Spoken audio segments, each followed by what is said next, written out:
I wanted to show you guys some of the stuff I've been working on this week. So this thing gets used and abused. I don't know if you can see real well. See that crack? Like this whole corner was busted off. So reinforced it. Both sides are like that. So I added these top strength bars. I call them a bridge. I don't know what they're actually called, but kind of giving it a little, lifting it up like the structure of a bridge. I gotta stiffen this thing up because they overload the shit out of them. But have to do some welding, cutting. I gotta finish up a bit.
Well, here it is.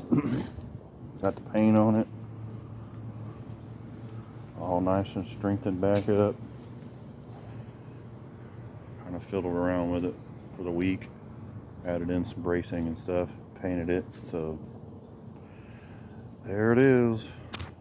It's 2 of 2. I think I'm done with these dudes finally. So until we tear something else up. Alright. Have a good weekend.